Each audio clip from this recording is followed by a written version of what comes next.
ತಾಲೂಕಿನ ಹಲವೆಡೆ ರೈತರು ಉಳುಮೆ ಮಾಡುತ್ತಿರುವ ಭೂಮಿಯನ್ನು ಡಿಮ್ಡ್ ಅರಣ್ಯವೆಂದು ಅರಣ್ಯ ಇಲಾಖೆ ಘೋಷಣೆ ಮಾಡಿ ಒಕ್ಕಲೆಬ್ಬಿಸಲು ಮುಂದಾಗಿರುವುದು ಖಂಡಿಸಿ ಪಶ್ಚಿಮ ಘಟ್ಟದ ಹೋರಾಟ ಸಮಿತಿಯ ಅಸ್ತಿತ್ವಕ್ಕೆ ಬಂದಿದೆ ಎಂದು ಸಮಿತಿ ಅಧ್ಯಕ್ಷ ಬಾಚಳ್ಳಿ ಪ್ರತಾಪ್ ಗೌಡ ಹೇಳಿದರು.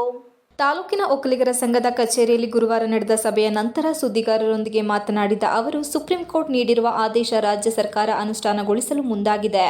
ಇದರಿಂದಾಗಿ ಪಶ್ಚಿಮ ಘಟ್ಟದ ಅಂಚಿನ ಜನರ ಬದುಕು ಅತಂತ್ರವಾಗಿದೆ. ಈ ಸಮಸ್ಯೆಯ ಪರಿಹಾರಕ್ಕಾಗಿ ಸಂಘಟನೆ ಮಾಡಲಾಗುತ್ತಿದೆ ಎಂದು ಹೇಳಿದರು.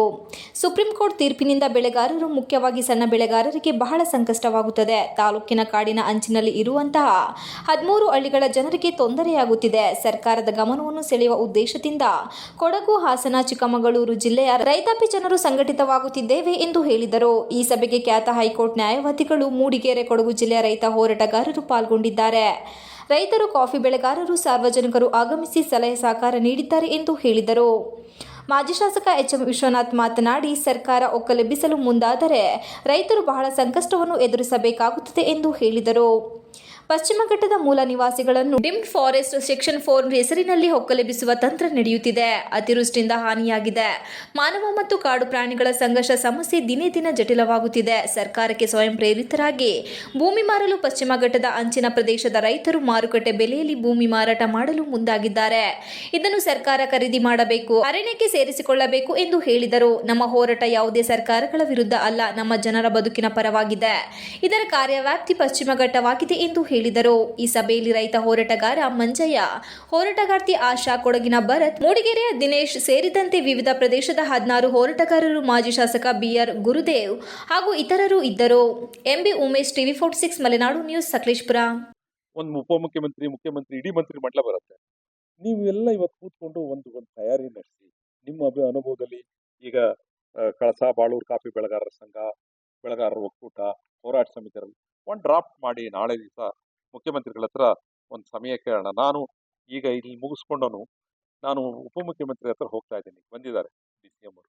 ಅವ್ರ ಜೊತೆ ಇವತ್ತು ಸಾಯಂಕಾಲದ ಒಳಗಡೆ ಒಂದು ಟೈಮ್ ತಗೊಂಡು ನಾವೊಂದು 50 ಜನ 60 ಜನ ಆಗ್ಬೋದು. ನಾವು ಭಾಷಣ ಮಾಡಲ್ಲ, ಮಾತಾಡಲ್ಲ, ರೈಟಿಂಗಲ್ಲಿ ಕೊಡ್ತೀವಿ. ಭರವಸೆ ಕೊಟ್ಟಿದ್ದೀನಿ. 24 TMC ನೀರು ತಗೊಂಡು ಹೋಗ್ತಾ ಇದ್ದೀರಾ ಪಶ್ಚಿಮ ಘಟ್ಟದಿಂದ. ಅನೇಕ ಹೈಡ್ರೋ ಪ್ರಾಜೆಕ್ಟ್ಗಳು ಮಾಡ್ತೀರಾ. ನಾವು 16,000 ಕೋಟಿ ರೂಪಾಯಿ ಹಣನ ಕೇಂದ್ರ ಮತ್ತು ರಾಜ್ಯ ಸರ್ಕಾರಗಳಿಗೆ ತೆರಿಗೆ ರೂಪದಲ್ಲಿ ಕೊಡ್ತೀವಿ. 1 ಕೋಟಿ ಜನರಿಗೆ ಉದ್ಯೋಗ ಸೃಷ್ಟಿ ಮಾಡಿದ್ದೀವಿ ನಾವು ಈ ಭಾಗದಲ್ಲಿ. ಈ ಥರದ್ದೆಲ್ಲ ಹೇಳಿ ಇವತ್ತು ಘೋಷಣೆ ಮಾಡಿ ಬಜೆಟ್ ಒಳಗಡೆ ನಮ್ಮ ಯೋಜನೆ ಬಜೆಟ್ ಒಳಗಡೆ ಕನಿಷ್ಠ ಪಶ್ಚಿಮ ಘಟ್ಟದ ಕಾಡಂಚಿಗೆ ಬರ್ತಕ್ಕಂಥ ಎಲ್ಲ ಗ್ರಾಮ ಪಂಚಾಯತಿಗಳಿಗೆ ವಿಶೇಷವಾದಂಥ ಒಂದು ಬಜೆಟನ್ನು ಕೊಡಬೇಕಾಗ್ತದೆ. ಕೊಟ್ಟರು ಅದು ಅವೈಜ್ಞಾನಿಕವಾಗಿ ಇವರು ಕೊಟ್ಟಿದ್ದಾರೆ ಅನ್ನೋದೇ ನಮ್ಮ ಅಪೀಲು. ಒಂದ್ಸರಿ ಇವರು ಮತ್ತೆ ಮರುಪರಿಶೀಲನೆ ಮಾಡಿ ಏನು ಸರ್ವೆ ಆಫೀಸರ್ಸ್ನೆಲ್ಲ ಕರೆದಿ ಮತ್ತೆ ರೈತರು, ಸಂಬಂಧಪಟ್ಟ ಆಫೀಸರು, ಸಂಬಂಧಪಟ್ಟ ಇಲಾಖೆ ಸಚಿವರು ಜಂಟಿಯಾಗಿ ಒಂದು ಸಭೆಯನ್ನು ಕರೆದ್ರೆ ಅಲ್ಲಿ ಸಂಪೂರ್ಣವಾಗಿ ಇವರಿಗೆ ಕ್ಲಿಯರ್ ಮಾಹಿತಿ ಸಿಗುತ್ತೆ. ಯಾರಿಗೆ? ಅಧಿಕಾರಿಗಳಿಗೆ, ಸರ್ಕಾರಕ್ಕೆ.